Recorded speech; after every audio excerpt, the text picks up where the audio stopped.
computer. So, hey, everybody, this is Barry Kleiman, and I'm sitting here on a Zoom call. This is honestly a fantasy for me, and he can blush if he wants, whatever. But I have been hoping and trying and working and getting together on a Zoom call like this, podcast, whatever you want to call it, with a guy who I grew up admiring, even though I'm older than him, Mr. Gene Banks. He was West Philadelphia Speedboy. I was not nearly that good as an Albany High School basketball player, but we crossed paths here and just decided there was lots in common. So Gene, just going to set him up, embarrass him, and then let him roll. Gene was actually the #1 high school ranked basketball player in the country back, I guess, like what would have been, Gene, like 73 or something? No, 1977. No, 77. Okay. Yes. He's 9 years younger than me. I hate him for that. He 3-time All-American in high school. His high school team was 30-0. They were national champions. He went on to a career at Duke, and we're going to talk a lot about that. NBA, wound up getting injured, and he's going to talk about all of us playing CBA France, Israel, where he and I even sent him a shirt of mine that has some Maccabi stuff on it. Right. Awesome. Thank you. Awesome. He's got a foundation. He's a special advisor to the president of Gaston College. He's an amazing dude. So, Gene, that's my setup. So why don't you just, and I told him the overarching thing for this is transition.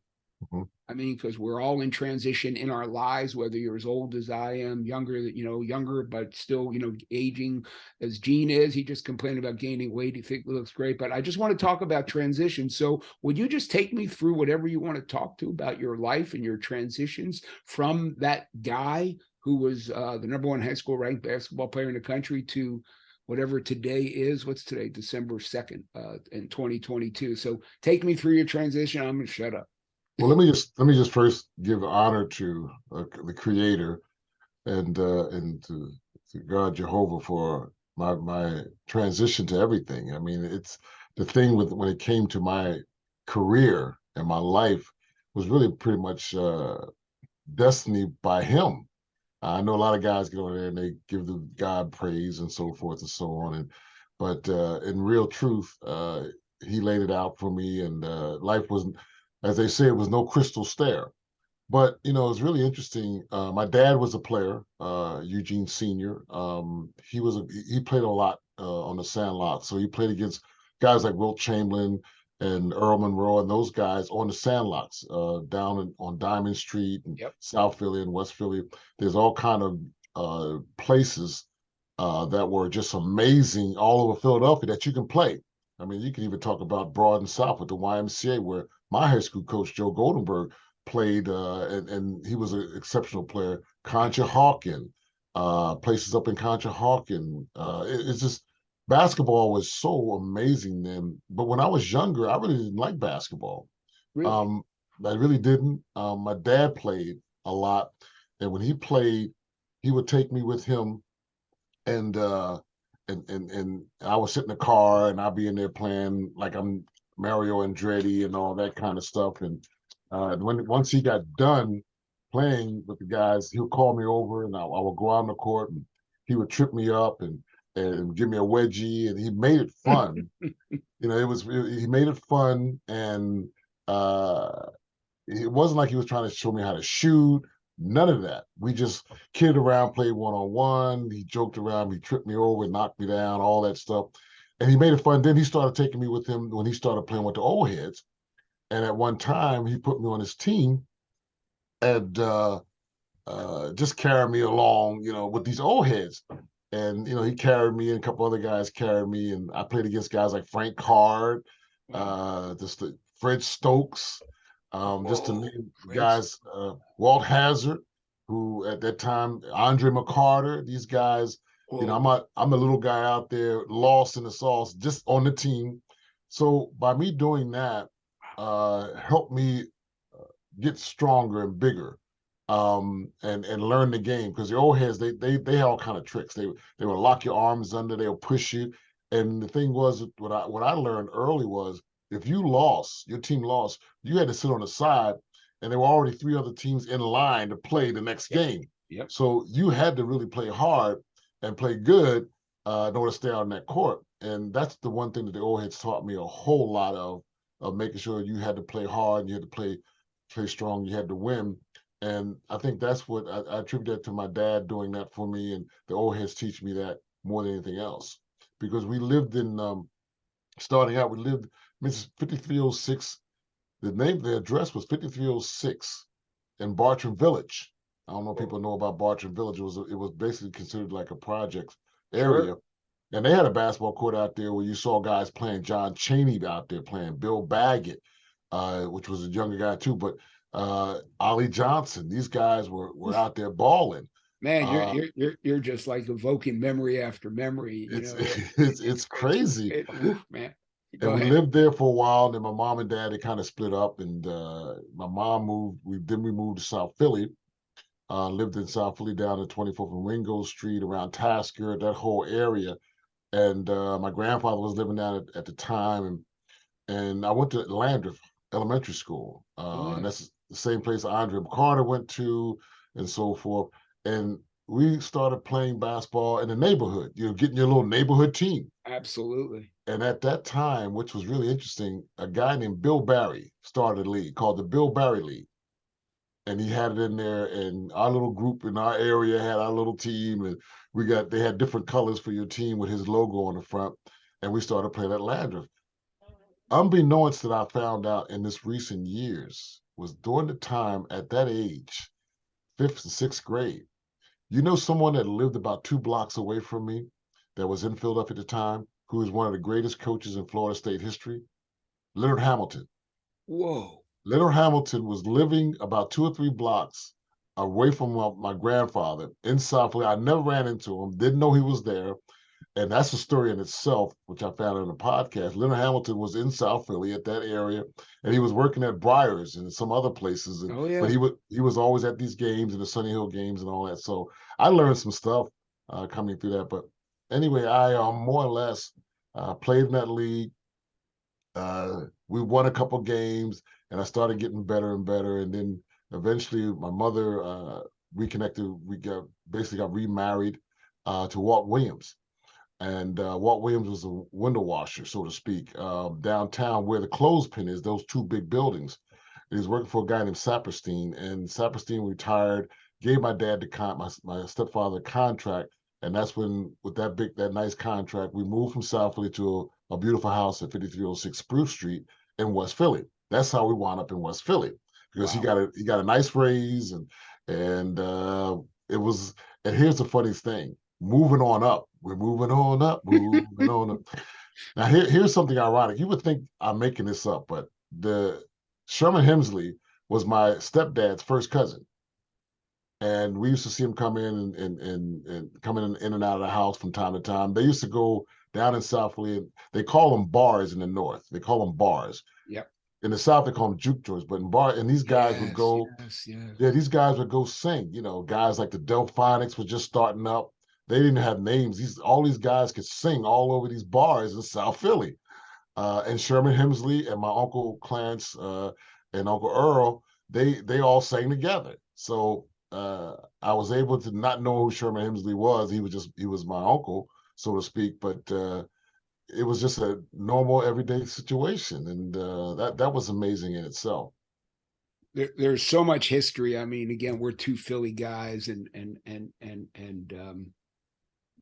I went to, you played in the public league. I went to a public league high school. We were never that good, is the truth. I mean, my senior year, we were okay, but all these names that you're throwing out, and Andre and Walt and Monroe, and I mean, it's just like evoking.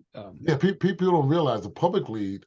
New York is called like a mecca, Yeah. but Philadelphia is really the Mount Olympus of everything. Thank you. LA had their great players, different other states, but Philly and New York were head above everybody else. We were the main thing. LA had theirs too, but Philly was the main thing. And one thing I loved about, you had competition all over the city, Yeah.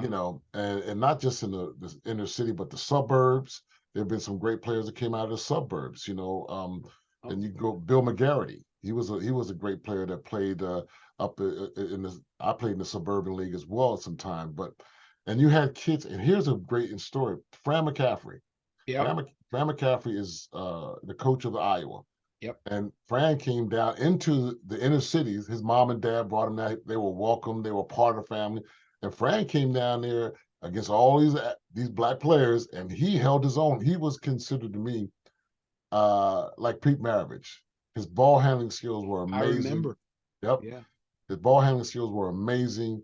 He competed against some of the best players like Darryl Warwick at my era, Jeffrey Munkadoo, Clark, Keith Parham, Calvin Duncan.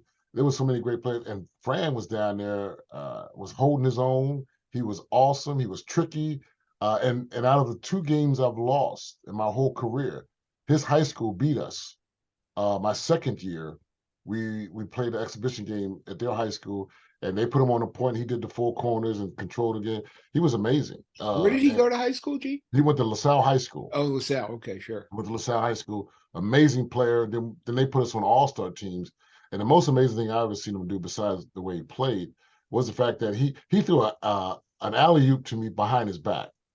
What? We were playing in Ohio. We had Lewis Lord. We had a hell of a team. Lewis Lord, Michael Brooks. We had a hell of a team. We go to Ohio and play, and Fran is on there starting with Munkadoo and Darryl Ward, and he comes across half. He throws an alley oop to me behind his back, and I knew he was fantastic, but he was just amazing. But we took that stuff for granted because guys just did stuff like that, magic like that all the time.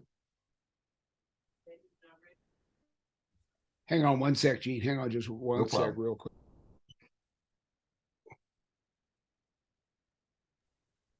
Sorry, Gene. No, that's fine.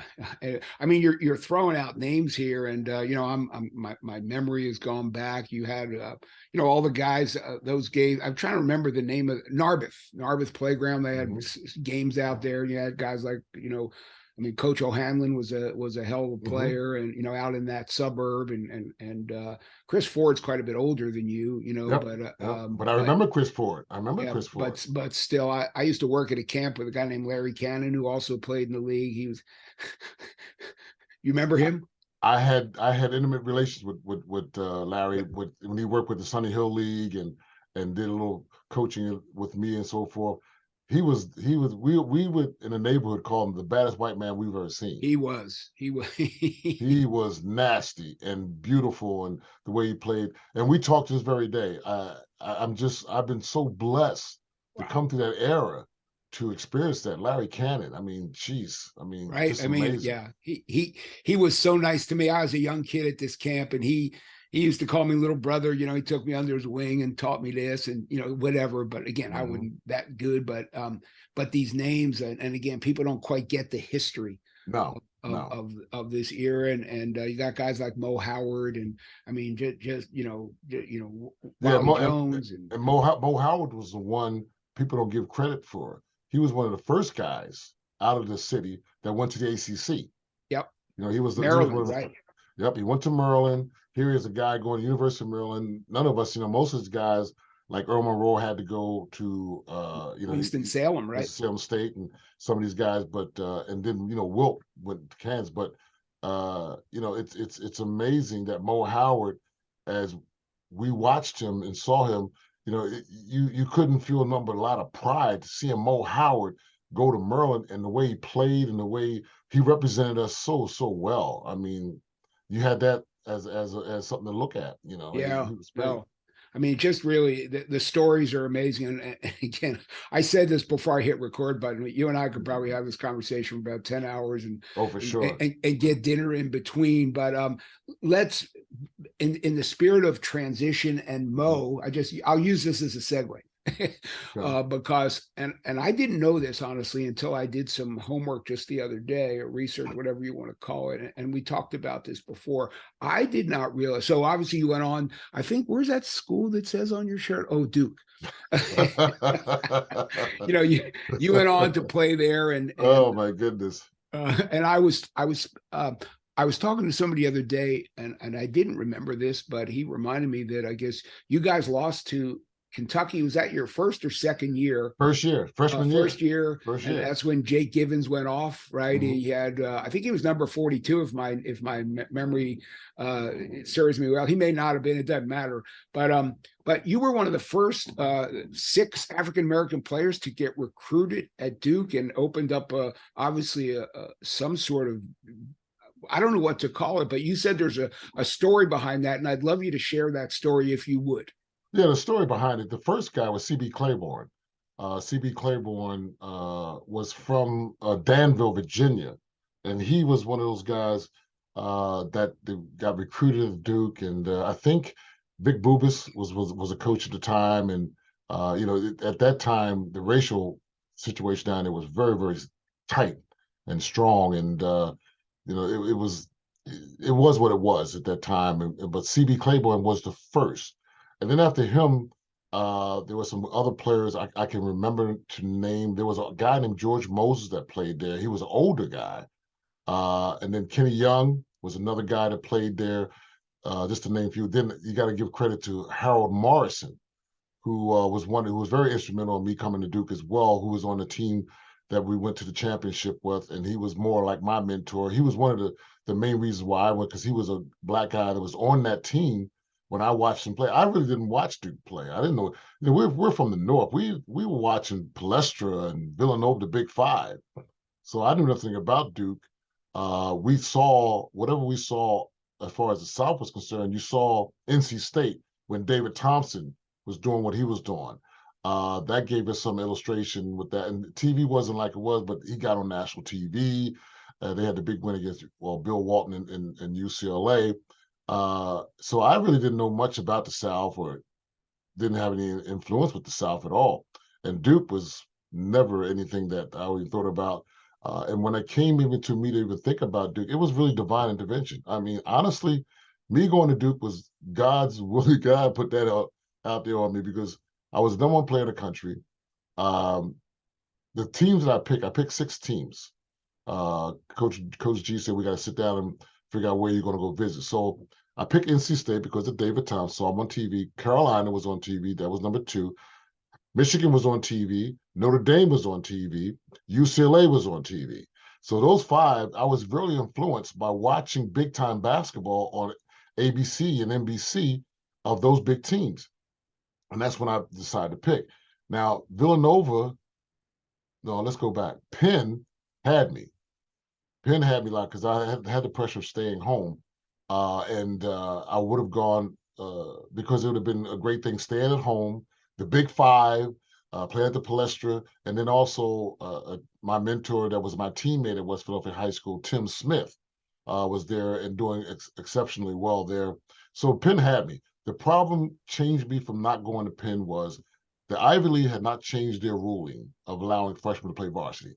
So they had a freshman team. The whole NCAA at one time was like that. Guys like Art Heyman, Lou Alcindor, and Bill Walton had to go through that. They had to play on a freshman team. They changed the ruling, but the Ivy League didn't change the ruling. And I just said, there was no way, why should I go play on a freshman team when I can play varsity? I know it's a lesser season, is try to transition, but that knocked Penn right out of the situation. And then Villanova was trying to get me to go, and who doesn't love Raleigh Massimino, which is great. And that was when one of the situations. But then all of a sudden the Duke thing came in, because I went to visit UCLA. UCLA had me too. They had me locked in. I like Gene Bartow. I love his mannerisms, the way he recruited me. I spent time with Marcus Johnson. He showed me around. I went to the Johnny Carson show. You saw the palm trees, the weather, Hugh Hefner's house, all that stuff. So if they had The girls. they had the if they had the letter of intent when I went there, I would have signed it that day. But to make a long story short, with all the recruiting I got crazy, I couldn't even stay home for a little bit. I came home and I was finally getting my room, and I was in my room. I said, Mom, I really don't know where I want to go. All the schools are just as nice as the other school. I'm not going to Penn, that's out. And I want to stay home. And she just said to me, she said, sat on my bed, she said, just pray on it. She said, just lay here and pray on it. She closed my door and she locked my door. My mother never locked my door. And I laid back, I put my album on. I was a Barry White fan. So I put Barry White because he had the orchestra. I closed my eyes and I dreamt of wearing a Duke uniform. And No way. how, No yeah, way. and how that evolved. I got a book from Duquesne University. And in Duquesne University, in the record books, they had a picture of Norm Nixon. Norm Nixon and he was dribbling, and it had Duke. It was supposed to be Dukes. They were called the Dukes, but you didn't see the S. And that was a photographic memory in my head. So when I laid down, I was thinking about wearing a Duke uniform, and I dreamt about the season, me coming to Duke with the fanfare, the championships, and all that stuff. I dreamt all of that, and when I woke up the next morning, I told my mom, I says, "Mom, I know I want to go," because my mom taught us in the religious concept of in the Pentecostal church, which I was raised, and we had a church in our basement at one time, and when you hear visions and voices and see that God is talking to you, it's just that when you get older, you start not paying attention to it. And I just said that I know where I want to go. And she says, just wait here. Let me call the school. She called the school. The principal said, listen, don't bring him up here now because the whole city, the whole nation won't want to know. And it took about 2 or 3 hours. And she didn't even ask me. She continued cooking me a little bit of breakfast. We got there, and West Philadelphia from 53rd Spruce Street was only 5 blocks away. So we walked. We didn't have my stepdad had the car. He had the station wagon. So we didn't have like two cars, nothing like that. So we walked up to the school. And as I'm walking up Spruce Street, getting ready to turn on 48th Street, I'm scared. Now, this is a man's decision, So I'm worried. Am I making the right decision? No, nothing. I really knew nothing about Duke. I visited Duke. I love the concept. To put it in a nutshell, when I visited Duke, Duke was the architecture was the landscape was beautiful. There were students from all over the world. There was a contingent of black Americans that were there that I really saw them and engaged with them. They knew, but they didn't know who I was. That was a good part about it. And I saw the unity and the goodness. And I said, you know what? I can come here and have a nice time. It felt family orientated. I said, I can come here and make them a national power. I said that vainly to myself, and I said it, and next thing I know, I'm turning the corner. I'm trying to decide where I'm going to go. I'm kind of scared. My mom didn't even ask me. She's walking with me like she's taking me to my first day of kindergarten. And she reached down and she looked at me. I looked at her and I put my hand in her hand. And as I did that, she smiled and I wasn't scared anymore. I walked into the press conference. It was loaded, it was packed. This And I is some sat, sweet story, man. I am so it, glad to hear this. Go ahead, keep it's going. the most Sorry. amazing, it's unbelievable. And I sat down, none of my friends knew. No one knew. The only person that knew was Julius Thompson. Julius Thompson wrote for the Bulletin. So we got him exclusive and so forth. I called him over it before me and my mom left. And we sit down and I go, uh, I made my decision. God has let me the decision, and I'm going to Duke. And everybody said, "What?" They said, "Does Duke even have a basketball team?" The Really? right, Oh my God. yeah, it was crazy. And the writers, you don't have it like you have today. Like you got your cell phones and all that. They had to jump up and go find phones, so to try to get it in quick. So a couple of writers jumped up and ran out the room, came back, and everybody was they were some of my friends were making all kind of deals behind with other schools. Like they was promising schools they would deliver me to them. I knew nothing about this. I heard about it later. They were all shocked. They were in shock. And I said, I'm looking forward to going to Duke to hopefully do well there. It's not so much what I can do for Duke, but what Duke can do for me. And I think I have the power, I have the skills, what I've been taught to help Duke become a national power. And that's when the news hit. And to make a long story short, to fast forward, everything that I dreamt about that happened in my dream happened my first year there, even going to the championship. So that was the first time I really, or second time, I really listened to God to just take it and let you do with it. And he made it happen. He made it happen. And we became the darlings of the nation, of the NCAA. The following year, we became #1 in the country. You know, they talk about Coach K's resurgent, which is well respected, no doubt about it. I was very blessed to have had the experience of 1 year with Coach K, and to see what he is and feel and experience what he would become. Because he had some tough times after I left, but the thing was, the biggest key of that was the fact that I did actually listen to God, and there were so many people that were so instrumental. And I went down there confident. I went down there feeling good. I wasn't even was concerned about the ACC and all that. I had to learn a lot. But I went down and I took what Coach Goldenberg taught me, what my teammates taught us about winning, winning with dignity. And I took that winning attitude to the Duke basketball program, and we went straight to the top. I thank God for that more than anything in this world. I thank Him so much for the blessings, and my mother and the Sunny Hill League and Sunny Hill and Mel Parker and guys Gilbert Saunders. There's a list of people that you can name. Dan Baker is the voice of the Philadelphia Phillies and the Eagles, and he was my fifth grade. He was one of the teachers at Landreth. If you learn the history about Dan Baker, you'll know that he was so instrumental. And I've had so many people that helped me. I had a hell of a village that helped Deacon Young at Mount Zion Baptist Church, and my grandmother, and my grandfather. I mean, I had a lot of people around me that really was amazing. I got to give credit more so as well to my dad, who was amazing because he and I didn't really reconnect because I moved back from my dad's to my mom's. That's how I wound up in West Philly, because I was living with my dad during my junior high school years. So I go back just a minute where I moved my dad. My mom and they had separated and got divorced, so to speak. And I lived with my dad through my junior high school years, and I got bused. I experienced busing. I got bused from 53rd and Greenway Avenue all the way to 2nd and Mifflin, which was Furness Junior High School. Furness is down a high school.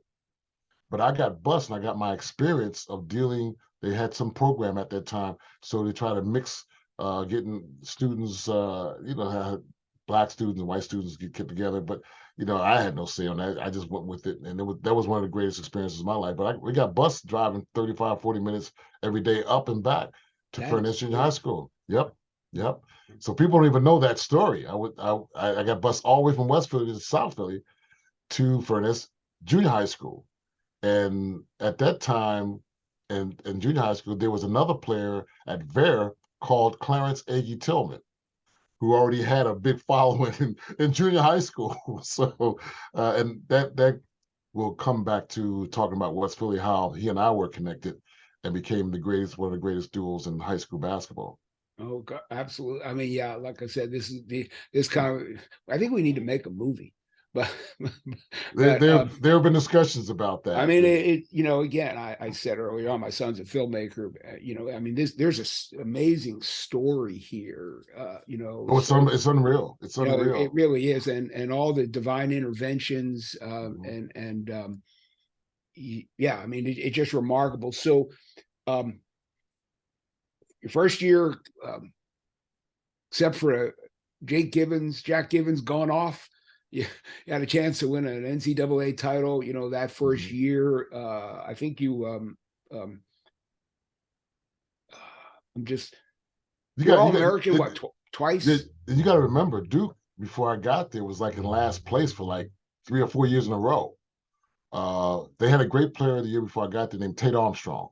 And Tate Armstrong played for the Olympic team, the 76 Olympic team. Great player. So you got to give credit where credit is due. But I knew nothing about the Duke team. I came down to visit. I saw Mike Jaminski. He was young. Spinarca was there. I saw 1 or 2 of their games. And it was never about the basketball itself or looking at the team, blah, blah, blah. But it was more so Bill Foster was a unique, different type of recruiting coach. He was weird. He was weird. He was funny. He was quirky. He did some crazy things to get my attention because no one thought, not even I, thought Duke was even in the picture, and they really weren't. But just the way he did things and the quirky things he did to make me go like, this man is really interesting. He got my heart. He got my heart. I remember he came to a game.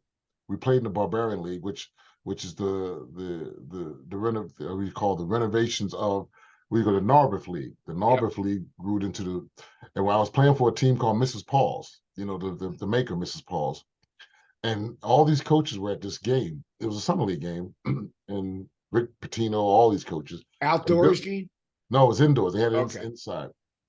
And I had this game. I had 29 points, 20 rebounds, and the coaches were talking. They weren't really supposed to talk to you, but they said hello, whatever. And Bill Foster came down. I saw him. I wasn't really tight with him close at the time. And he walked right past me and left out the door. And I'm looking. So I go home. I'm in the kitchen with my mom, my grandmother, they're in there. She's frying fish. And we always have a lot of stuff going on in our house, especially in the kitchen. And he called. I said, Mom, this coach from Duke, he all these other coaches, he ain't speak to me. He just walked past me. I said, "Who's Duke?" I mean, I started laughing, and then all of a sudden, I got I said, let me find out what's going on. I called, and so the lady Vera Altry, she says, "Hold on 1 minute." So she holds the phone. I says, "I want to know why you didn't speak to me." And he gets on the phone. He goes, he says, "Oh, Gene Banks. Oh, yeah. I left because I didn't think you were going to be good enough to play for us," and hung the phone up. What? I'm not joking. He hung the phone up. I'm in the kitchen. I got the phone. I'm looking at my mom. I said, "Mom, listen, you believe this man, Duke? He hung the phone up on me." And he walked out and speak to me. So my mom was like cooking, said, "Well, people are different." So I was like, "You gotta be kidding me."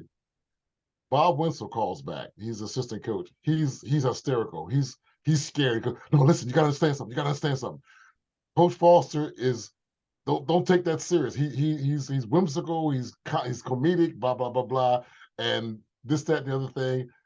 Bob was panicking, but Coach Foster knew what he was doing. He was playing on my psyche. He was messing with me, and I thought it was the craziest thing, but it was the daringest thing and the funniest thing. He said, "Really, I watch you play, and I just don't think you're good enough to play for us," and left and hung the phone up.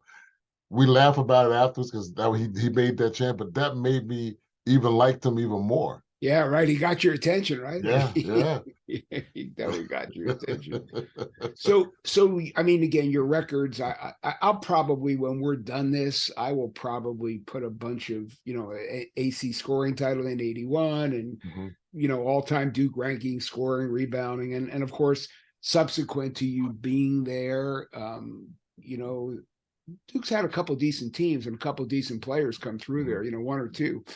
So yeah, just a few. So to be still fifth in field goals and only 4 Duke players to ever get a triple double, I mean, it's remarkable. And I'll post all this, but and again, well, Barry, one of the things that's really interesting, I've got over 30 or 40,000 Duke fans. They're amazed that my number wasn't retired. And many of them thought my number was retired. And a lot of that was because of the fact that when Bill Foster left after going into my senior year, he left.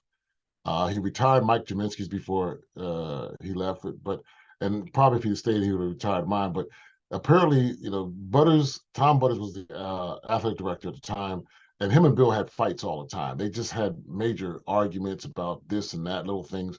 And when Bill left, it was like I was Bill's prime puppy. It was his favorite, and we kind of enjoyed ourselves a little bit more than Butters didn't like the fanfare. The city loved us. The nation loved us, and we were like the kids. And we a lot of stuff we couldn't do now that we did back then because of social media. Not that we did anything like crazy or anything, but and Butters was really hard on us. And when he brought in Kay, and apparently I think that weighed some heavy weight on it. And then as years later, I never thought about it, and people were calling news reporters, Sports Illustrated, wonder why my number wasn't retired. And then they came up with this criteria.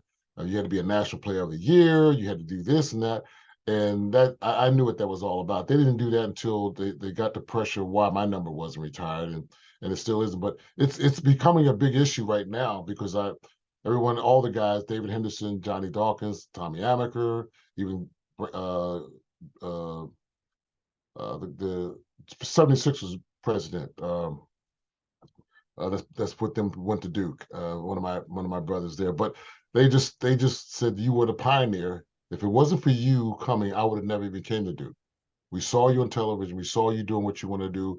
He said you were handling it, and here you coming from West Philly, and you turned that whole program and build that program. Kristen Layton even calls me the Godfather. So he said you the one started all this. So I feel very very proud of that because a lot of African American kids saw me and they followed in my steps, knowing that they can go to an institution, a highly like Ivy League type institution like Duke, go there and prosper, not just academically but athletically. It was that's the thing that I enjoy so much about what happened with that. And my record speaks for itself. I finished second scoring uh, as a top in scoring. And I was, like you say, I had to only myself, Art Heyman at the time, and it was someone that had a triple double. I was in the top 10 of every category pretty much in Duke history. Two-time All American, led the ACC in scoring my senior year. Just it's a conglomerate of stuff, and I never wanted to give them a sound bite to sound as though I was angry or displeased or should have happened. Now, as I gotten older and cynical, yes, they should have done it right away. But we'll see what Well, happens. yeah, you know what, Gene? I mean, for whatever it's worth, you are still Gene Banks, and you're to your point, your accomplishments speak for themselves. And of course, we're in such a politically charged world Mhm, overall. So to deal with, look, you coached, I coach, we tell our players, deal with stuff inside your control and don't worry mhm, about stuff outside your control, right? And if the mhm. powers that be, for whatever reasons, I mean, I know it's still a bitter pill, but you know what you've done and you know what you've brought.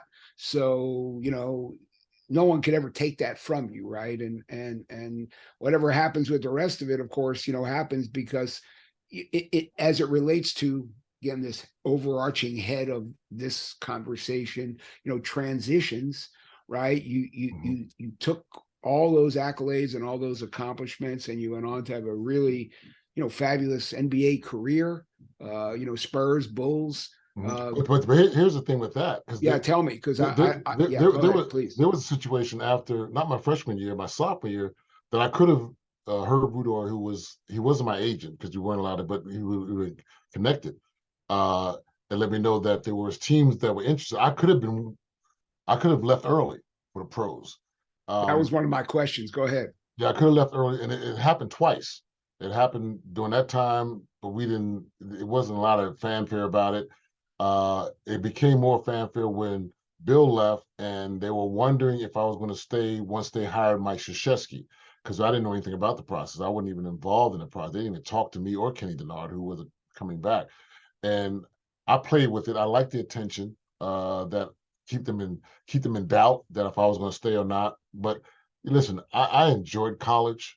It was one of the greatest experiences of my life to be able to bring the Duke community together, and then also to bring the Durham community together and bring them over on campus, blacks and whites mingling. You had the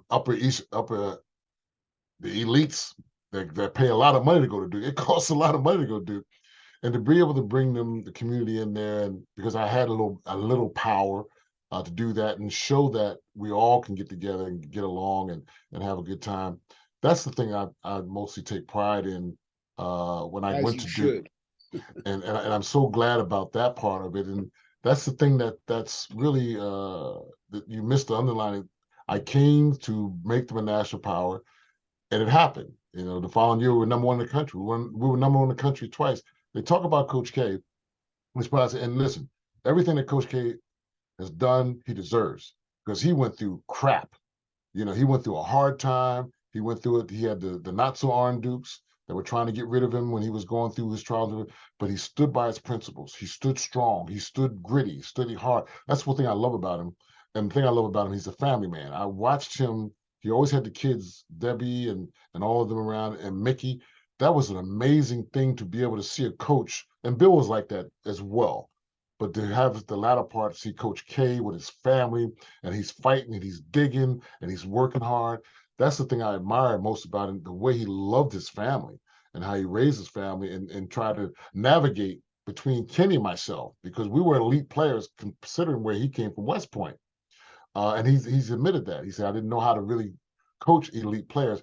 And Kenny and I, we had our own thing. You know, everybody loved us and cherished us and, you know, all that kind of stuff. But I respected him and I care for him to this very day because of the love of his family, not so much of his record, because that speaks for his legacy, but what he's done. Mickey is amazing.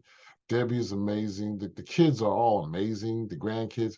And to see how he loves them, even now to this very day, is that's what I love about and love my respect of Coach K. And Duke really, they do a nice job of treating me and my family well when I go there.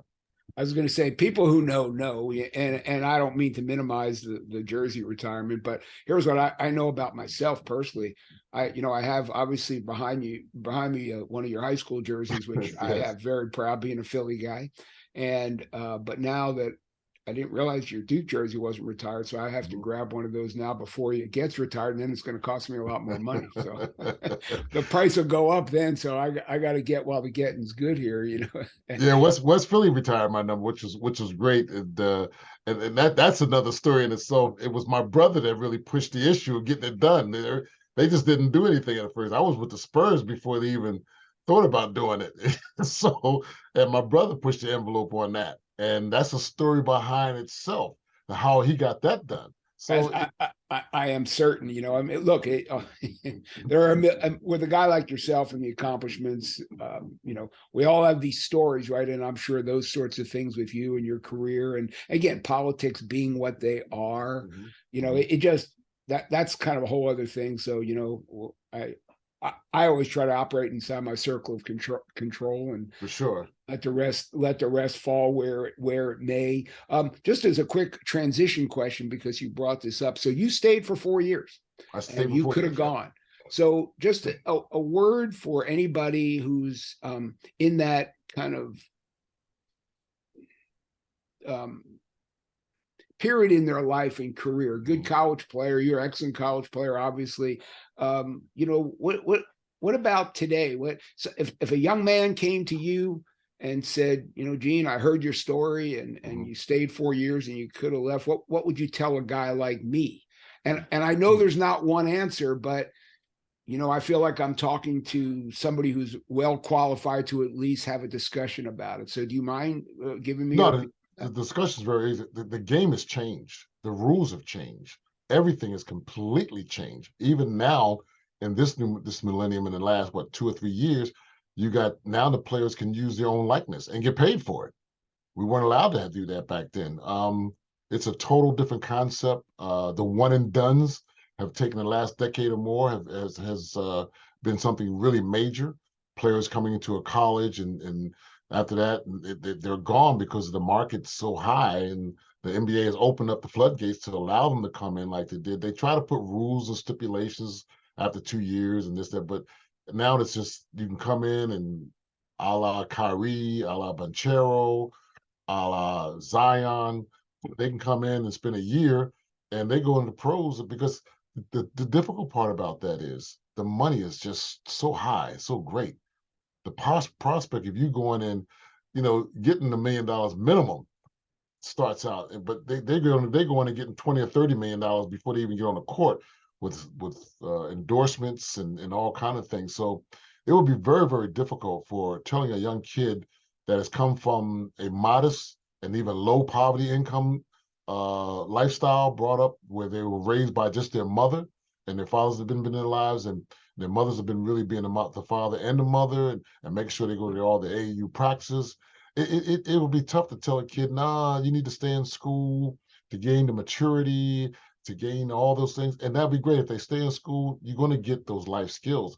But life has moved so fast and so quickly that some of the stuff that you get your degree in, you don't even use in real life. The main key is to go to college to gain more knowledge, to go out into the real world and to be able to achieve and to gain, this is capitalism in its best, prosperity financially as well to take care of yourself. And to have a kid to sit in front of me and they got people that do all kind of tests to find out where they're going to go, what team they're going to play for, how much money they're going to make. And when you got when you got a crew of people around there telling you all that, and then your parents, you're looking at your mom and what they were going through, and here's a chance that you can be able to take care of them, like so. And also, when you're young, you like the nuances of getting you a Lamborghini and a big $400,000 house and all that stuff. And the game has changed so dramatically. So me telling a young kid, you have to look at the situation, and it'd be hard to tell him not to when his mom is working 3 jobs a day, and you come home and your refrigerator is only got milk, a little bit of milk and a baking soda thing in there, and I mean, it'd be hard for me to steer them the way to stay. But I would tell them, if they don't do anything else, here's my solution. If you go pro, come back and spend the summer or some time to get forward to learning more about your academic and obtain your degree. Also, I would tell them that you guys, when you leave away and you get that big contract, put some money in and put to pay for a student or a student athlete, not so much a student athlete, but for a student to be able to attend that same school you went to and pay for it. When you're making millions, give back to the school, not so much with the athletic program, but give back to a student to be able to experience going to college. That would be my advice to tell them if they go ahead and go. If they stay, you're going to get a world of knowledge, and you're going to gain some maturity. That's the main key. And you'll get your sheepskin. But if they leave, I understand you're doing it for them, but give back to someone. It doesn't have to be an athlete. Give to a student athlete to pay for them to go to school for the whole term. So that would be my advice to them right now. I love it, actually. And one of the things we do in the Fifth Quarter Project is we help people continuing education. There's no charge. What we ask them to do is to do what you just said. If you benefit from the help that we provide you, the mentoring and the education and so forth, and you wind up, achieving a level higher than when we started, go back and give something back, because giving back, I call it share the ball, right? I mean, and I obviously never played on the same court with you, but Philadelphia basketball is Philadelphia basketball. You got to distribute it. You got other people touches, and so I like the idea of giving back, and I think there's so much power in giving. And I think it's a great message, because you're right, the metrics have changed for the athlete themselves as it relates to playing and leaving. I get that. It's anybody who says stay is not considering the whole picture. Right. Having said that, I love what you said otherwise, but it doesn't mean you can't still go give back of yourself and give back of some of what you got, and you get a lot more. I mean, you have a foundation, you get a lot more. You get a lot when you give, and people don't realize that. And I think that's, you use the word old head. I think that's a great old head message. Not that you're old, because I'm older than you, but that's a great old head message, and one that I wish so many people would help young people with, and so forth. So I mean, again, we could go on for hours. Give me a I don't know, Gina, 5,000 or 10,000 foot, I don't know what they call it, 30,000 foot life in the NBA. For you, wow. For me, yeah. I luckily enough, I was projected to go like in the top 5 or 10.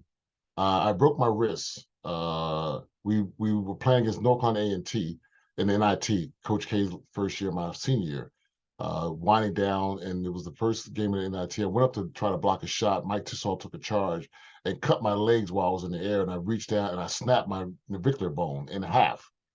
Got up. I didn't think it was that serious, but I wasn't able to play. And now the draft is going to happen in 4 months. So now I'm out. I'm not able to play. I'm sitting there looking at the NBA draft, and fast forward, I'm sitting there. I finally get the cast off. I think the Lakers and the United Pacers flew me to take a look at my wrist to see if I would be able to play. But the bad part about it, Dr. Frank Bassett sent the letter, well, he may not be able to compete as strongly as well in the NBA with this injury, but it was my left wrist, not my shooting wrist. So that hurt me in the draft. I fell all the way down to 28th pick. And I'm sitting there watching this. I was at Mel Parker's house with my future wife, fiance at the time, Isabel. Isabel Johnson, who later becomes Banks, and I think Sonny Hill came by as well. And we're watching all these guys get drafted. Al Wood, Buck Williams, ACC guys, and Albert King, and I'm looking at these guys going. I'm like, I've just played against these guys. I served some of these guys up. I led the league, the league in scoring, blah blah blah, and I was getting passed over, and I sunk almost into a deep depression. And then the second round comes up. The San Antonio Spurs pick Gene Banks from Duke, and I still wasn't convinced at all. I was hurt. And then the Spurs called, Bob Bass called. He says, well, we're the luckiest team in the draft. We got a first rounder in the second round, the first pick. And I heard the people in the background cheering and blah, blah. Now here I'm going to a veteran team called the Bruise Brothers with one of the greatest players in basketball history scoring wise, George the Iceman Gervin. And Mike Gale, that you know of, who is a guy that went to Overbrook. He had just stopped playing the year before, but he was there. So he was there to mentor me. But I got drafted by Stan Alback, the late Stan Alback, God rest his soul. He was my heart and soul. He carried me along his career. I'm thankful to God he was in my life to bring my basketball career. But I get drafted. I go there. They have Mark Oberding. They have all these great players. And I'm coming off the bench. I had a great camp, and I'm coming off the bench. I'm getting the experience, and I had a veteran experience. Everybody on that team was pretty much veterans. Everyone: Paul Griffin, Mark Oberding, George Johnson, Kevin Ristani. I mean, Iceman. It was a plethora of veterans, and Paul Silas had just stopped playing for them. Mike Gill had stopped playing for them. But I got that tutelage, and then the following year, the power forward spot opened up, and Paul Griffin was a big guy, 6'8". Kevin Stein, big guy. Now we traded for Mike Mitchell, who was an all-star. He became an all-star with the Cleveland Cavaliers. He's 6'7", 6'8". But we traded and got Artis Gilmore from Chicago, 7'3", 7'4". Now I'm trying all through camp. I'm fourth on a poll on the toll of who's going to get that fourth spot. Griffin, Cassani, then they even had Ed Raines in front of me. So I'm fourth on the poll of trying to maybe get that spot. But I was able to take what I learned from all those veterans, Bobby Lewis, Mo Howard, Chink Scott, Ray Chink Scott. I'm telling you guys that when they came back home, you watched them and you learned stuff from them. Wayne Hightower, oh man, there's a plethora of great players that came. Larry Cannon, and I went into that camp taking all that I learned from the Sunny Hill League and Sunny Hill's teachers, Claude Gross and T. Shields, and T. Parham, John Chaney, Ollie Johnson, all that. And I'm really saying this, when I went to camp, I took all that Philadelphia in me when I was at that camp. And I went and I worked and I worked and I worked. I'm only 6'7", 6'8", and I was able to play defense. I was strong enough to bang with the guys down, and I also got out and ran like a deer, and I used my one-on-one. That having that skill, and that was everything Bobby taught me in Philadelphia, was the thing that took me over the edge, and I won that spot. Stan called me in front of the team and says, I'm going to take a chance on this knucklehead. He says, even though we got Mike Mitchell 6'7", we got Gene Banks 6'7", 6'8", we got Artisan, but Gene brings a special talent to this team. And everybody looked around, oh, whatever, they were, but when they got rolling, I got that spot, and I never gave it up.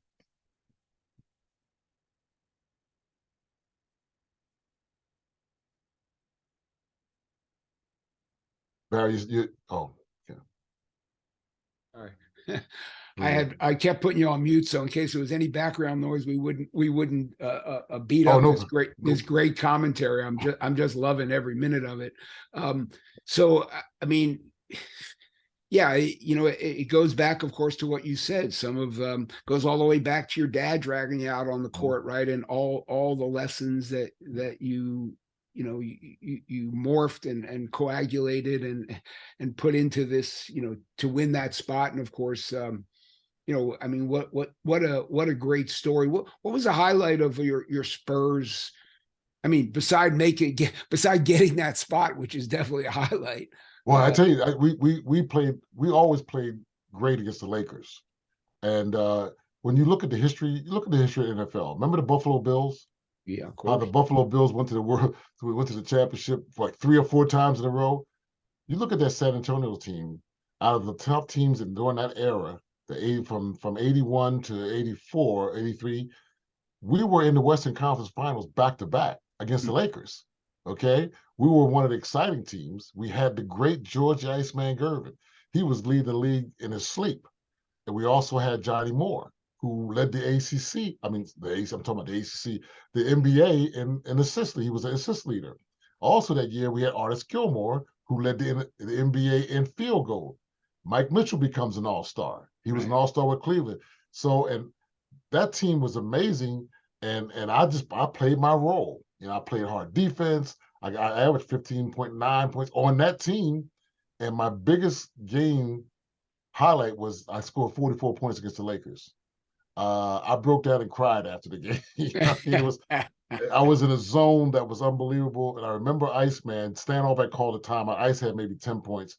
And I'm flowing. This is the first half or whatever. I got maybe 18, 20 points at the time. And Stan said, let's run this play. He's going to run this play. He said, we got to get Ice going. Got to get Ice. And I remember the Iceman. He looked at Stan.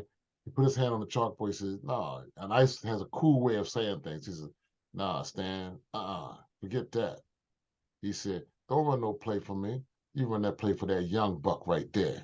And I'm standing, everybody looked up at me like, oh, Oh, yep. And they looked down. Ice took whoa. his towel. He got up. He said, the hell with that play. Let that young buck just run it through him. Let him keep doing what he's doing. He patted him behind. He said, keep killing them.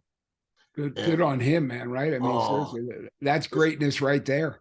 I stood there like it was like a movie, just looked while he grazed off. They walked on off. He said, go on, let's go, young fella. And it was like I was in awe. And I went on to score 40. I could have had 50. So went on to score 44 points. We win this game. That was the double game where we had to play 2 games in one. And that was pretty much my biggest highlight with the Spurs. I had several many, but that was one of my biggest Yeah, highlights at no, that I game. mean, that's Magic Lakers too, right? I mean, Yeah, that was the big time. It was yeah, Kareem, Magic, Lakers, and yeah, we were going at it. yeah. Those are fabulous teams. What happened? What was your transition to the Bulls? The I mean, transition to the Bulls, Stan left, like almost like Bill, almost went to that. Like you had some highs and your lows. Stan left and went to New Jersey, and he started winning with New Jersey. We brought in after Stan left, we had Mo McCone, who was assistant coach, country kind of guy. The veterans came back out of shape, and we started off really bad. mm, Mo got fired. Bob Bass was general manager, who coached at one time way back then, had to coach the team. Then we brought in Cotton Fitzsimmons, the late Cotton oh Fitzsimmons, yeah, and Cotton he wasn't high on me playing the power forward position. He really wasn't. We didn't get along really good at all. The way he was like a car salesman. He talked. He knew how to talk big game and put the blame on certain people, and I caught it. So I remember one time during the season, he was convinced on getting that position changed. He brought in Mark Averoni. Mark Averoni, the Sixers had just won the championship. Mark was on that team. Mark's a legitimate 6'9", 6'10", and he's gonna make a deal. Fine, I'll take whatever role has to be taken. But he brought in Mark Averoni that morning. He practiced and he started that night, and that's when I knew Cotton had any respect for me. And then he was having problems with ice, and so make a long story short, Stan Albeck gets the job for the Chicago Bulls in '85. I'm in China with my wife, and I see it on the news. The Chicago Bulls hired Stan Albeck, blah, blah, blah, blah, blah. And then no one told me this. And I'm sitting there watching, he says, and his first acquisition and transition is they're trading Steve Johnson with number 2 pick and some money for Gene Banks for San Antonio. what And I you was heard like, about it on television? on television in China. We were at a little bar area in China. My wife and I, and Dr. J was there at the time, I think, and a couple other guys, Meriwether and Terry Tyler. And this goes, and the first acquisition is Gene Banks from the Spurs, and I was like, wow. And my agent finally calls me up. Agent Herb Redor calls me later. no one told me about this trade or nothing. So I wound up in Chicago. Stan came and got me. Stan came and got me. And I wound up and that was the team. This was Michael Jordan's second year. So they had to clean house a little bit because we had Orlando Woolridge. He had some issues with drugs. Quentin Daly had issues with, he had something, raped a girl in Yeah, he had university. issues. He was And from then, here. He went to USF, as I recall. I think.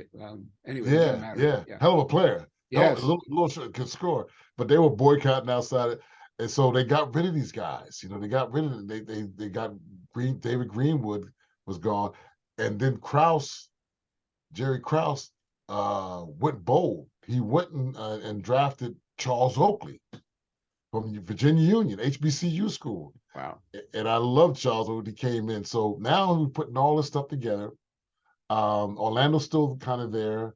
Um, Charles is coming in because we had Sidney Green. Charles basically took Sidney Green's spot, and they didn't like it. We had some wars.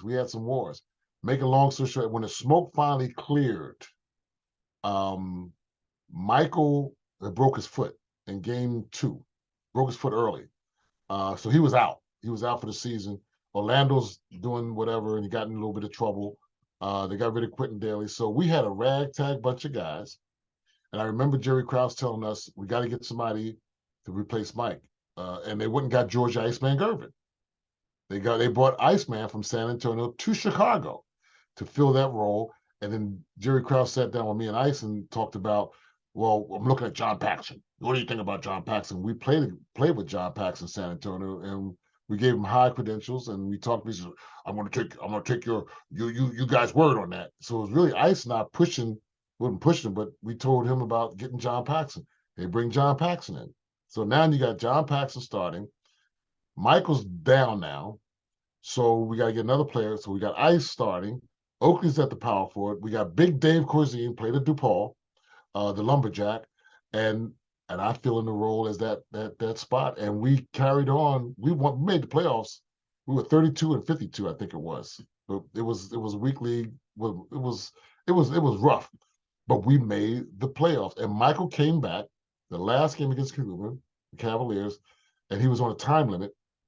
And we get the playoffs, we got Boston, and then you see that great 63-point game. And that was because we held it down. We didn't have no great team, but we held it down to make the playoffs. And he has that historic game. And I'm very proud that the guys like Paxton and those guys told me about my leadership during that time, keeping the guys together. I says, that's all right, they can whip us down, but we're gonna fight like warriors. We're gonna go all out. And Oakley was just a man, he was just a gladiator. I mean, he didn't fear nobody. He was strong. So we made the playoffs. We made the That's playoffs. awesome. I mean, seriously, I Yep. vaguely remember those teams, honestly, but I can't tell you it's vivid. I vaguely remember them.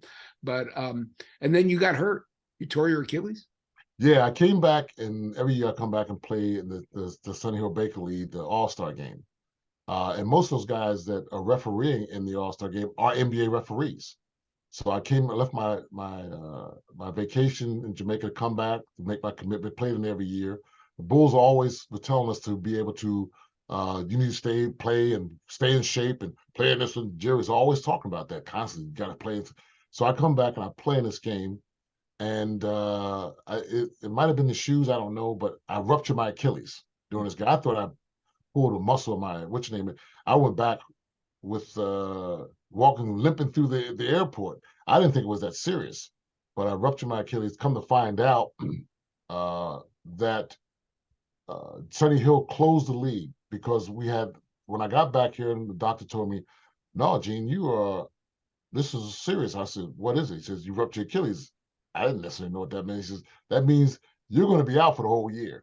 Mm. And I was like, are you serious? He says, yes, you're going to be out for the whole year. And then that's when some trials and tribulations happened because I was very well liked by the Bulls organization, Jerry Krause, Rise Up, everybody. And Doug Collins was a coach. Um, I can go 50-50 about that, but Yeah. it turned from being hailed, and I was the team's representative for the NBA. It turned like 360 degrees, where now all of a sudden they didn't want Doug with him and Prowse, they didn't want me around the locker room. They were going to fine me for playing in that game, getting hurt in that game. It went on the first page of USA Today, and then Sonny Hill closed. He shut the league down. He closed it down. I come to find out later on, and Sonny may see this or hear this, but these are the facts I heard, and I got this from lawyers. If he wants to debate it, he didn't have insurance in the league. He didn't have insurance on the players in the league. Never knew that.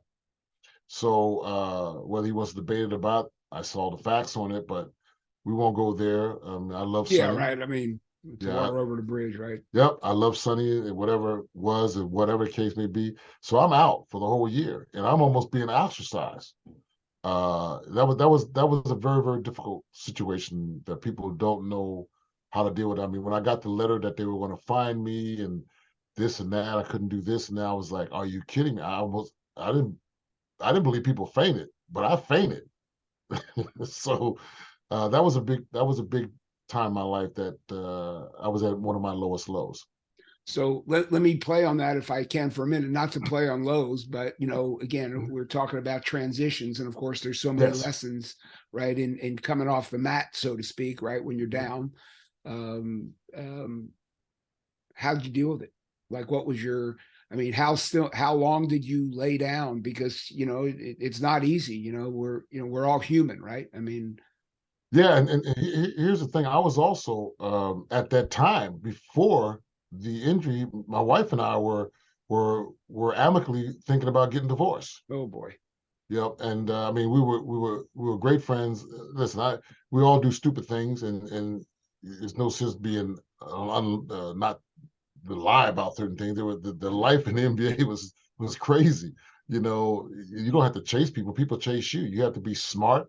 You Right. have to be strong, and you have to be diligent. And but we talked about it, and I said I'd rather us divorce and be friends uh, than us being angry. And we kind of agreed on that. So the lawyers told us we go legally, you'll separate. We separated. We did it twice, Wow. but our friendship was so strong because when I ruptured my Achilles, we hadn't talked for a while. And when I woke up from it, it was in Chicago. When I woke up from it, we had legally divorced at the time, and my mom was there. And as I woke up, I looked over. There was my wife by my bed. Wow. We didn't say two words, nothing. She just looked at me and I looked at her. I was surprised because we hadn't been talking. We were going to break Yeah. up. But she put her hand in my hand, and that started us talking again, and we got back together again. Oh, how She, she sweet. was she was there for me. She was there Wow. from when it happened. That, So, that's yep, amazing, actually. amazing woman. Yeah, no, obviously. I mean, God bless, right? As you preface this whole thing from the beginning, right? Yeah, because when you talk about transitions, as years later come on, she passed away in '97 with MS. Oh So man. that was another thing I had to deal with. And we had the kids, we had the kids as well. So that was another. Uh, I can't even begin to tell you. No one really knows what I went through during that time, and I'm not trying to feel I want sympathy. No, but it was the toughest ever in my life to ever deal with what happened with that. It was very, very difficult. Yeah, I mean, no, no need to apologize. I mean, it's again, that's life is life, right? Yep, yep. And It changed everything. It yeah, changed everything. one Changed. day at a time, obviously. Yep.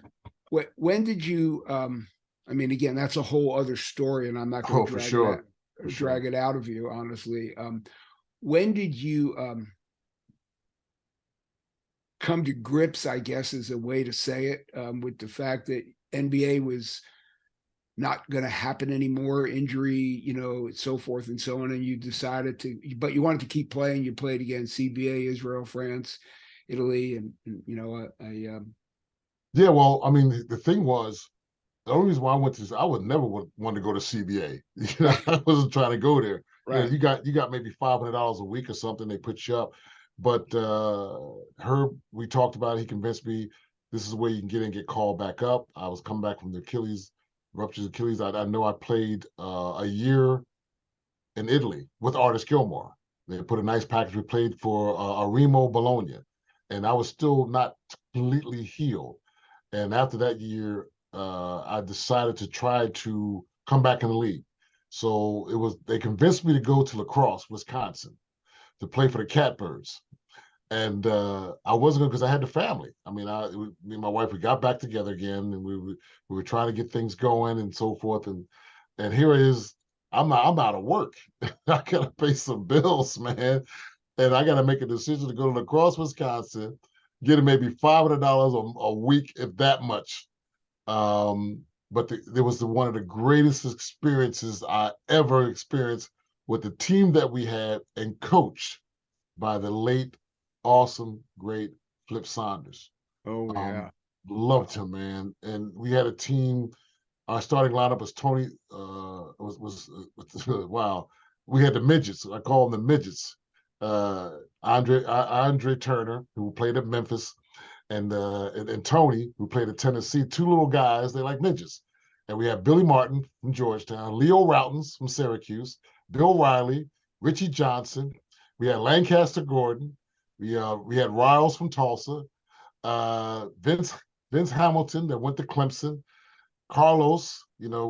She's Carlos Clark that played in Mississippi. We had a hell of a team, Yeah. and we went on to win the CBA championship. And Nice. I left one game out from the clincher to wind up going to Paris because they were offering me to go over there, change a player.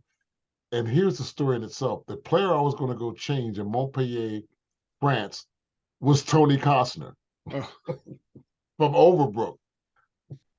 I remember. I'm going over there, going to get this. They were going to put the money in the bank. I was going to play the second half to keep the team up in the first division. And the player I'm going to change was Tony Costner from Philly, from Overbrook. That was crazy. Small world getting It, smaller, right?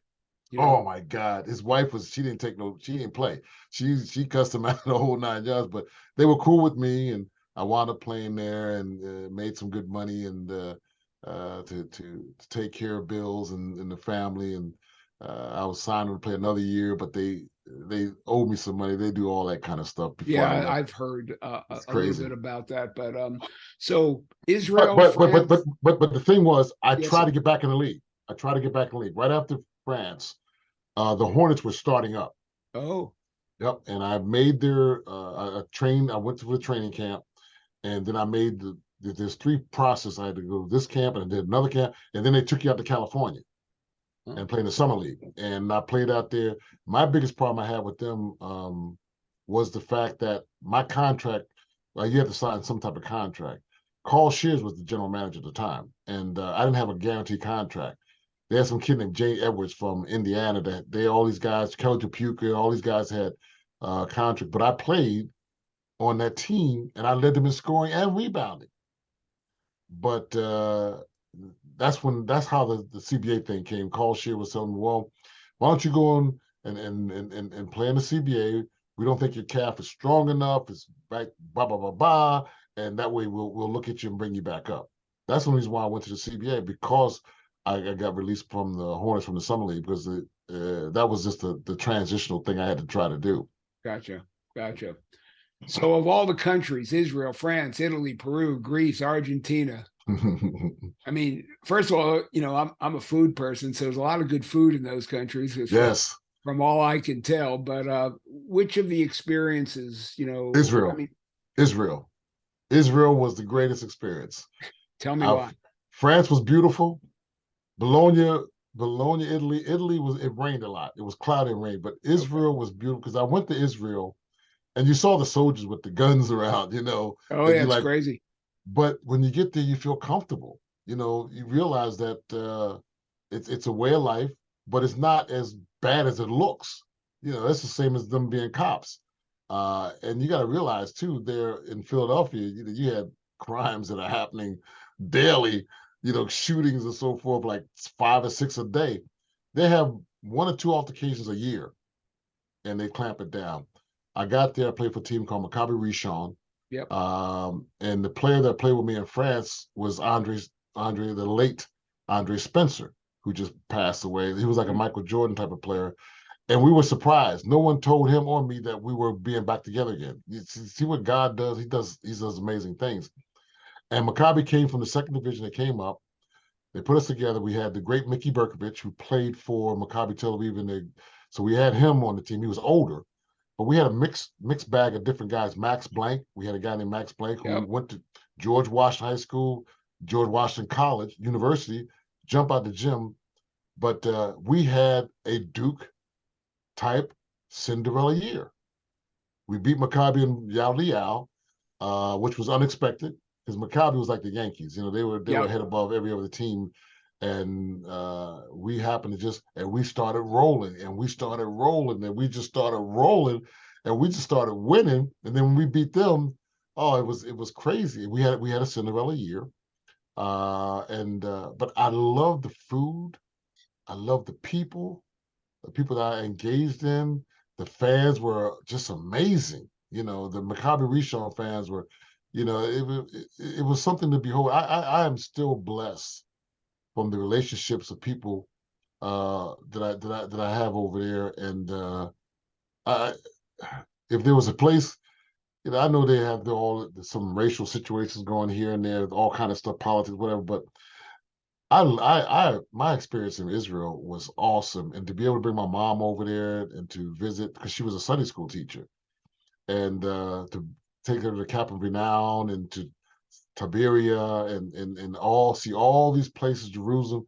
That was my greatest gift that I always wanted to give my mom, and she loved it. She had a great time to come over there and just go there and see where Christ walked and everything, and it was amazing. So Israel is number one, and I still miss. I got to go back.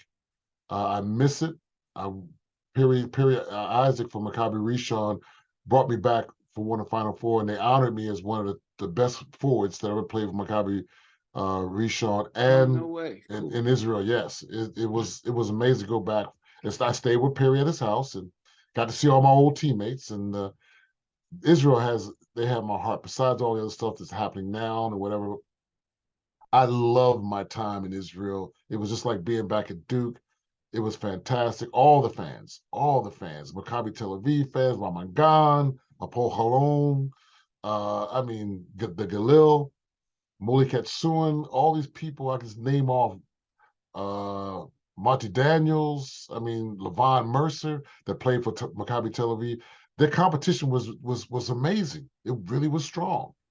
They love the game there. They know the game quite well. And I was only there once myself, Gene. I got to coach. I think I told you that when we first met and so forth. But there's something about that place. Mm-hmm.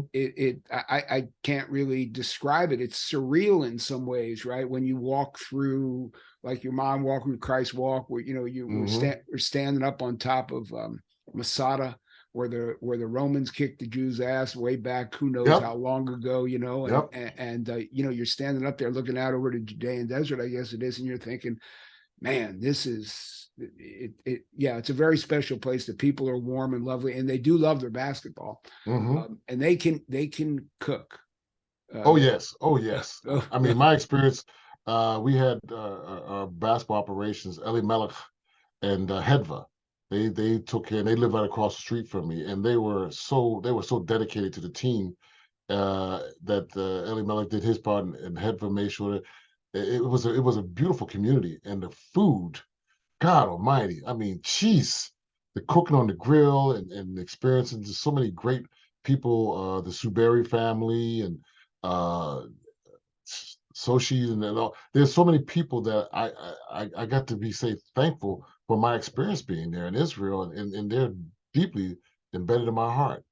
yeah, no, it really is. You know what? Well, you know, inside baseball, when I first saw that, I remember I got my West Philly jersey, wearing it proud behind me, and I couldn't help but send you a shirt from our That's Maccabi team right. just That's right. when I saw that, because yeah, whatever. And it is a really special place. Talk to me, if you would. I know I didn't realize that you were in the movie Eddie with Whoopi Goldberg. Eddie's my older brother's name. He's a Central High School in Philly, and then you worked as a coach for a while, for 3 years with the Wizards. You Yeah. know, and I think I told you I'm going to try to see if he will speak with me as well. But you know, Philly, you brought it up. I mean, when you learn the game, and you know, I mean, look, you had an amazing high school coach who taught you the game and the values of the game, and how to appreciate the nuance of the game, and some things that I think a lot of guys today don't ever get a chance to do. But again, I'm from Philly, so I guess I'm partial. But Mhm, you know, Ray Scott. I mean, we've had John Chaney. mhm. I don't. I was going to ask you before who the coach was at Penn, even though you didn't go there. But people don't realize that there were legendary coaches coming out of Philly all the time, with Coach Daly, who Yep, Chuck passed. Daly. Yep. You know, and Dick Harder, and obviously Raleigh, and Bob now Wine, Bob Weinhauer. Bob Weinhauer was the one that was coaching at the time. yeah, you know, and of course, icons, Coach Ramsey from St. Joe, and I mean, it's incredible, you know, Mm-hmm. what it was. But so and I know Ray Scott. I think I told you I Mm-hmm. read Ray's book. It's just a beautiful, beautiful book, and I'm trying to reach out to him as well. But you coached for 3 years. What was that like? It was amazing, and that was a relationship I had with Flip Saunders. You know, Okay, gotcha. playing lacrosse. Flip went on to coach at Detroit and some other places. He got the Wizards job, and I got a call to come up there, and they weren't even looking for me. It was Flip had came down here to see his alma mater, University of Minnesota, Right. and I got a chance to have breakfast with Vince Taylor, my teammate at Duke. Hmm. And they had one of the Sampson boys, Ralph Sampson's son, and they were here for the regionals. And I went to have breakfast, and in comes Flip.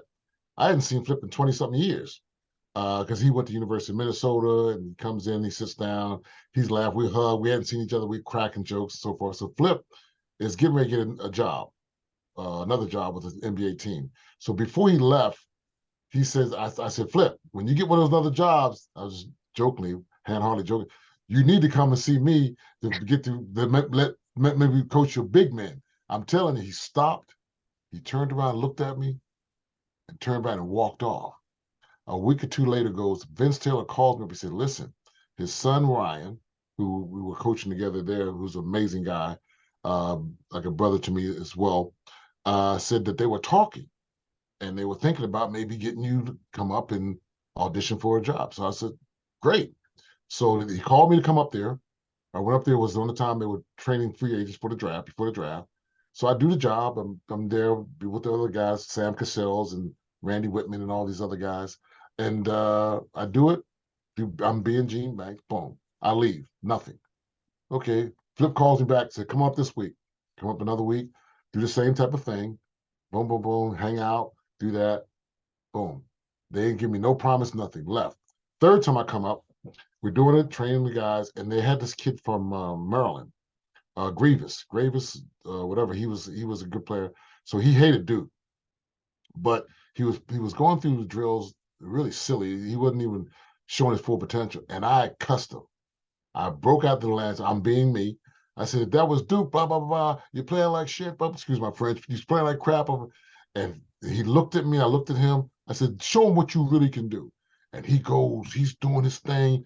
He's working him out. So at the end of the situation, he has a press conference because they're looking at picking him as one of the top picks. And he says, well, I just want to say this. And Coach Banks over there, he got me riled up about the Duke thing and made me look within myself. And I appreciate him doing that because I probably would have kept on going, but thanks. And then Flip said, go upstairs. I go upstairs. And Ernie Grunfield's upstairs. He's the general manager. I walk in this room. I'm sitting down. Ernie's going on for about 20, 25 minutes talking about the Ernie and Bernie show with him and Bernard King at Tennessee. He's telling these stories. At the very end of talking about this, and he says, I like your energy, blah, blah, blah. He says, here. He throws this packet at me. I look at it. He says, you can get your lawyer to look at it and whatever. I says, what is it? He says, that's your contract. If you want to get your lawyer to look at it, blah, blah, blah. I looked at the thing. I was like, I was amazed. I I couldn't say anything. And then he goes, well, and also we're leaving tomorrow for Las Vegas. I didn't bring any clothes. I had no expectations, nothing. I said, well, honey, he says, we'll give you everything you need. So I walked down the hallway. I go into the bathroom and I fell to my knees and I broke down and sobbed like a child. And I thank God But that moment, I thanked him so much for the opportunity to get that opportunity to be able to coach in the NBA. And it was a great experience being with these guys and learning more about the game, learning Flip's philosophies, and I moved up the ladder with it. And words cannot even say, to be able to coach in the NBA is a great privilege. I will say that. But and many guys have been video coordinators or whatever, getting these jobs. Some of us always don't like that, but it is what you got to grind. You got to work hard.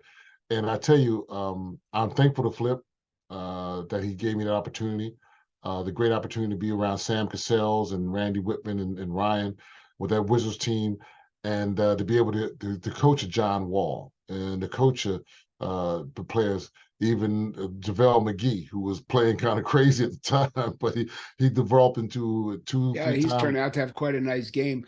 amazing, I have a amazing. quick question because Go there's ahead. an interesting segue here. And again, the game, the ball brings so much together. So Hmm. did Ernie Grunfeld hire you? I mean, I know Yes, Flip. Yeah, yes, okay. yes. So it's a great story and another wonderful book. I'm going to send you a copy of it because you'll appreciate it. And Ernie's son, Dan, who played out here at Stanford, wrote a Hmm. book.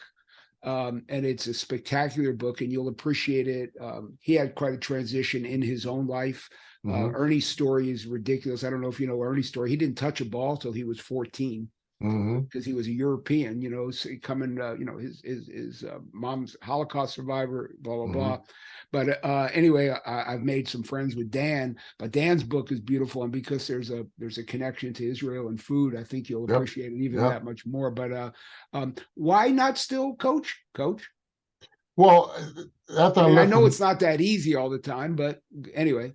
no, it's I did a year when Flip got released. The following year they moved me over to scouting. So I took people don't know these experiences. I took a year of scouting. I was in a car going up and down. I had the East Coast to the southeast portion. So I was going to places like Asheville, scouting, South Carolina. I learned how to scout. I wasn't good at I was decent, but good at first, but then they had me. They pretty much was giving me something to do for my contract, but I took that as an advantage to learn more about it, and I did some scouting and learned how these guys get in these cars and go up and down that road.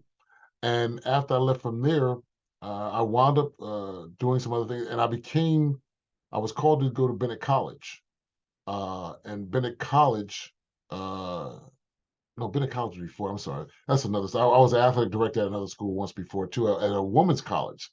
Been at college in Greensboro. So, but that's Cool. way that's way. But I decided to. I started doing some other things. The movie came. I did the movie, which was eh, people even at the college at Gaston College don't even understand the value of that situation and that experience in itself. To be going in, you were gonna get $50 and maybe some food. I wound up making a good load of money. I didn't have no speaking part, but I spent almost too much with the crew doing all that, and to be around Whoopi Goldberg and the guys that played in the league. Robin was in one of the segments. Mark Jackson was in a lot of them. I got to know and learn Rick Fox, uh, awesome dude. Um, I mean, I've had some trials and tribulations, man, but I've had some great ones too. And the tragedies kind of level me out as well. But Well, that's our life. I mean, that's life, right? yeah, But would you ever want to coach again? yeah, I'm thinking about it. I get all the concepts. I do a lot of I've done training in the last couple of years. I've gone to China and worked with big men over there for several teams. They fly me around to different places, and they'll give me their top recruits, and I'll train them. Uh, I don't do that much now. The thing I like about the Gaston College job is that it allows me to be more quiet and more laid back than me having to fly over here for 12, 14 hours, and then everything's methodical. Gaston College allowed me to be closer to North, be close to my home, be near my daughters. My mother-in-law was ill, and she now has passed on. She lived to be 95, and I was glad to keep my promise to my wife that I would look after her, not pat myself on the back because my mother-in-law helped me raise my children when she died. So um, the gas and college job for me was more of it was just a calmness because I still had my brand. I had the podcast coming out, and that was doing great. And I was still speaking here. I was speaking at the Duke CE Business School. I was doing a lot of things, but the gas and college allowed me to say, okay, let me just stop and slow down because I'm not getting young. I'm not young anymore. So, when you get older, you got to get some rest. And the brand has been amazing. No, Uh, you're doing great, and it's been crazy. I no, mean, you're doing great. I mean, I just know your heart is somewhere, and your heart is in the gym, as happens to so many people who have gotten smitten by the round ball, and we're going to get you a job in Israel, Gene. We're going to get you a head coach job over in Israel, they and they talked about they talked about that, and then that'll get you back. yeah, I may be open to it because now I'm at a point where, my daughters and my sons, they all grown.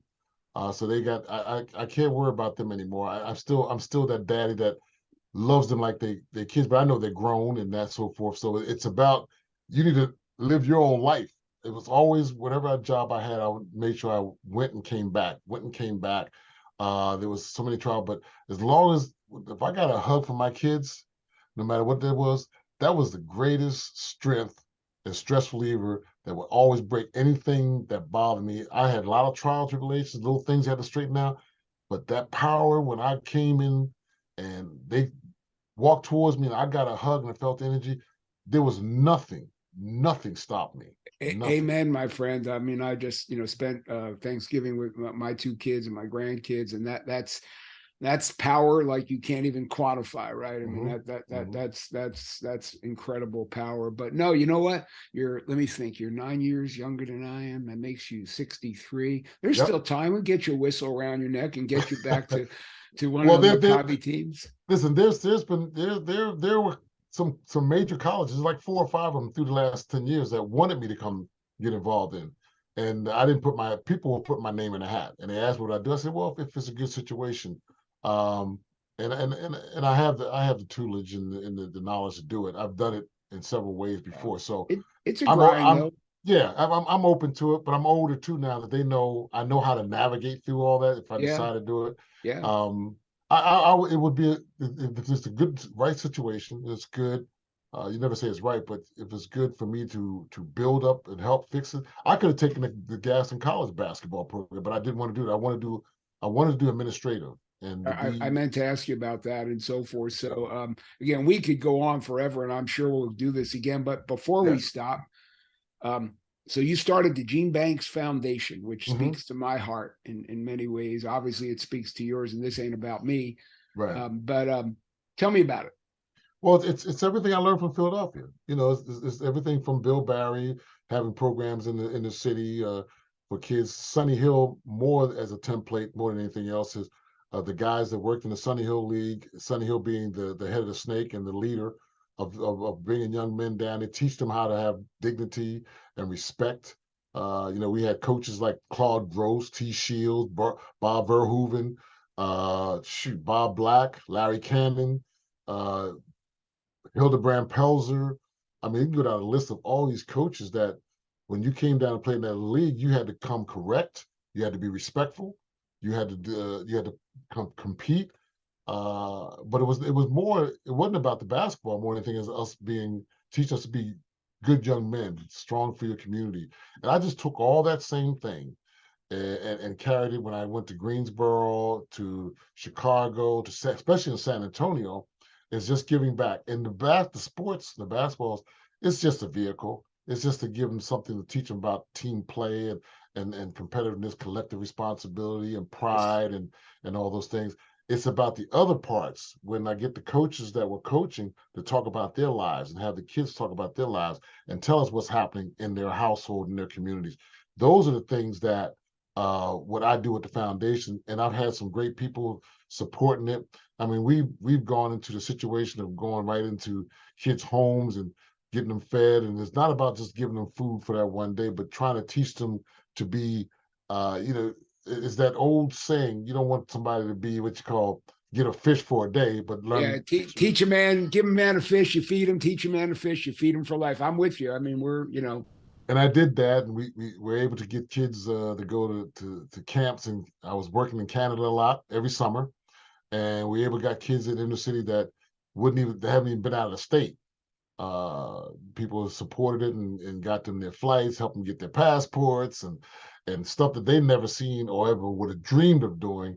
And I'm glad to, and that was just them Canadian kids and American kids, African American kids and white kids and all, doesn't matter what race kid, don't matter to me. As long as they're together and they're communion and having a good time. And that's what the Gene Banks League does. And we try to do it here as well. I still do, I don't do a lot of it because of this job, but I'm still doing some things, and the jerseys help them raise money. There are people that have other programs that I help do that, not even be a consultant, that they can't get money from other people. And my name opens the doors, my foundation opens. So we'll partner with them. I don't want to take over their thing. I just help them with it. As long as we're getting in there and helping these kids get some, not just working out and things like that, but knowledge and knowledge of community and knowledge of self, and understanding that you still have to be able to achieve and compete academically. There's so many distractions, but you got to understand, you got to respect your mom and your dad. You may not have your dad. And we try to also push the dads that have had these kids and running around here thinking, I'm proud, I got 6 or 7, 8 kids. But, because you can pay a child support, that's not nurturing your child. You got to be in his life. And Absolutely. Oh no, I mean, you are preaching to the choir. We're gonna have a talk one day about maybe, what we're doing fifth quarter. And I don't want to nickel. I just want to help people. I mean, that's the bottom line. So I just wanted anybody who winds up listening to this to know it's we're almost 2 hours into this, and I want everybody to know Gene and I have never met face to face. right. I think this is maybe the second time we actually spoke in our lives, maybe 3 times. I don't really know, but this is what can happen when people with shared vision and shared values and yeah, we're both from Philly, but other than that, but this is what could happen and what we need to happen. In life, in my opinion, share the ball. How do people just help people and nurture people and make each other better and just build a better ethos around things. So I don't want to speak for you, but I'm just so appreciative. And again, this is maybe the third time we've ever spoken in our lives. Right. And in case anybody can't tell, this will probably go on for about 5-6 hours, and so forth, and break some bread around it, and so forth. But I literally can't thank you enough. I'm sensitive to your time. Last thing I'll say is that if we had a recording of Gene and I trying to get on this call in the beginning, it would be a fabulous sitcom. It would be. It would be. Yeah. Anyway, I say thank you and stay safe. Is there any last thing you kind of want to add to this? Yeah, Barry. I want to thank you for us connecting, because we're connected in a lot of ways, not just with the Philadelphia, but the Israeli thing with Maccabi organization, and there's a lot of stuff talking about the Jewish and these race things, and I'm not anti-Semitic. I can't, because I'm part Semitic. So people need to read history on the history of the Bible before everybody makes comments on both sides. Thank you. So the brotherhood goes all the way back to, as you say, Adam and Eve and Moses and Abraham. So read the books before y'all get into all this craziness. But I'm very, very thankful to be able to have this stage to talk, as well as to tell that, yes, I loved it. My experience in Israel. My mother went to her grave being so happy that she had the experience to be there, and God did those things. And last but not least, there's so many people that have been so that have helped me along the way. And I by no means was I a perfect person. I wasn't no big drugs and all that stuff, but I had my little faults and everything. But it always came back to the way I was raised in Philadelphia, the people that are around me. I always felt like I couldn't embarrass them.